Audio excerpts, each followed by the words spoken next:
Good evening दोस्तों आज मेरा एक्चुअल में एक क्वेश्चन है धर्म को लेकर। हिंदू धर्म हर धर्म के ऊपर इतना बोझ क्यों हर धर्म हिंदू धर्म को ही दबाने के लिए, मिटाने के लिए इतना ज़्यादा मेहनत कर रहा है? हाँ, क्या बिगाड़ा हिंदुओं ने आपका?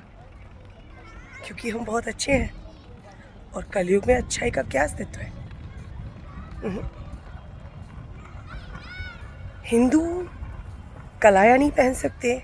ये चीज़ें आजकल लेंस कार्ट और आपके एयरपोर्ट पे देखने को मिल रहा था और अब तो स्कूल्स में देखने को मिल रहा है।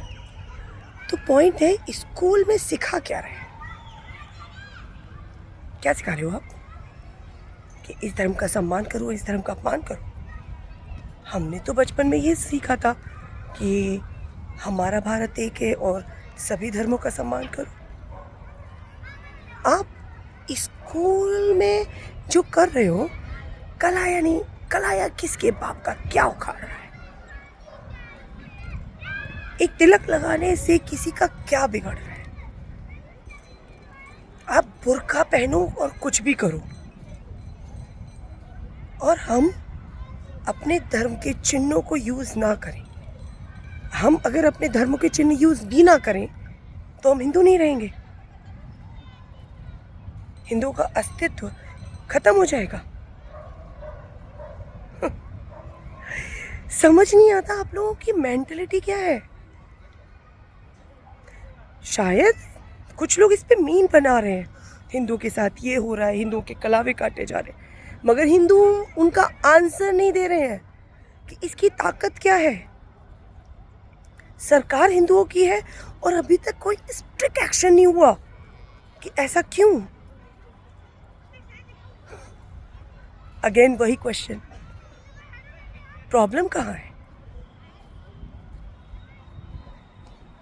हम जब कलाया बांधते हैं ना, हम इसे फैशन के लिए नहीं बांधते। मैं नहीं बांधती हूँ, मेरे साथ एक प्रॉब्लम है, मैं कोई भी फैशन नहीं करती हूँ। मेरे साथ थोड़ा प्रॉब्लम है कि मुझे घबराहट होती है। अगर मैं गले में कुछ पहनूँ तो मुझे घबराहट होती है। मैं अस्थमैटिक हूँ। मैं हाथ में पहनूँ तो मुझे घबराहट होती है। मैं नहीं पहनती, रिंग्स भी नहीं पहनती। 10 की 10 रिंग्स है मेरे पास, नहीं पहनती। तो मेरा प्रॉब्लम डिफरेंट है, मेडिकल प्रॉब्लम है। तो बात आता है कलाया, पूजा के टाइम पे बांधती हूँ। तो कलाया जब बनता है ना, तो हमारी यहाँ पर एक नस होती है जो हमारे मस्तिष्क तक जाती है, हमारे मस्तिष्क को कंट्रोल रखती है।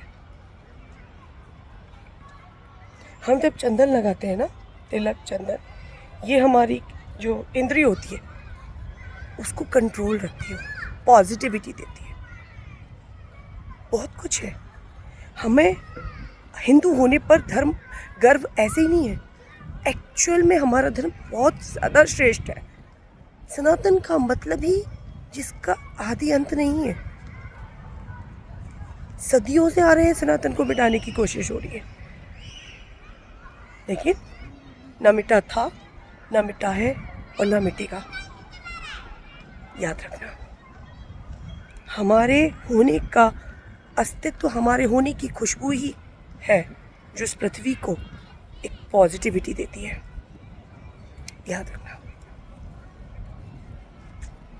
अभी किसी ने, मैंने एक वीडियो देखा, उसमें एक लेडी बोल रही है कि भारत हमारा है, हमारे यहाँ पे कब्रें हैं और हम जलाकर और जल में विसर्जित करके अरब सागर की तरफ प्रवाहित हो जाते हैं। हम कहीं प्रवाहित नहीं होते।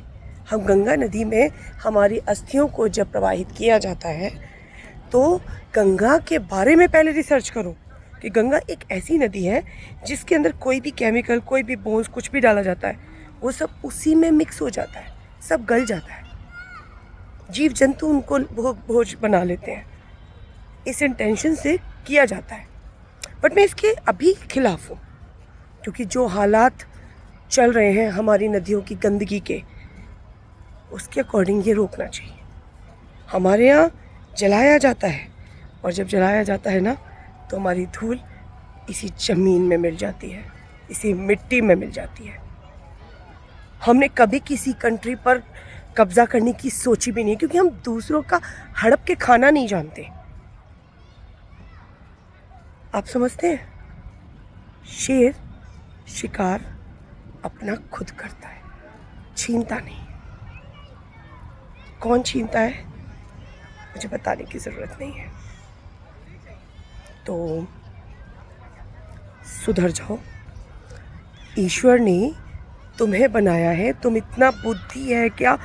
चांद एक है, सूरज एक है, धरती एक है। धरती पर अपनी सहूलियत से लोगों ने अपने हिसाब से धर्म को परिवर्तित किया है, जबकि हम सब एक हैं।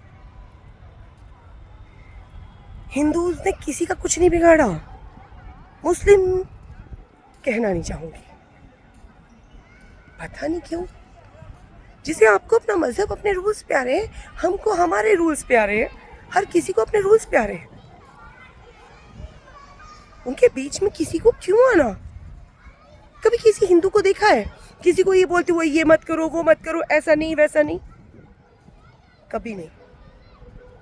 मगर हिंदुओं को मतलब हमारा घर, हमारी जमीन, हमारा नमक, हमारी मिट्टी और हम पे हेकड़ी। जिस तरह से अगर ये ज़मीन आपकी है तो ये ज़मीन तो हमारी ही है। और खुशी की बात यह है कि बंगाल से बीजेपी जीत गई है। होप, फिंगर क्रॉस, कि बंगाल में जो अन्याय अभी तक हो रहा था, उस अन्याय के किसी को इतना मत दबाओ कि उछल के प्रेशर कुकर की सीटी की तरफ फटे।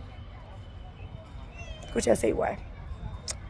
इतना दबाया जा रहा था कि वो प्रेशर कुकर की सीटी फट गई। अब देखते ये हैं कि अब क्या होगा।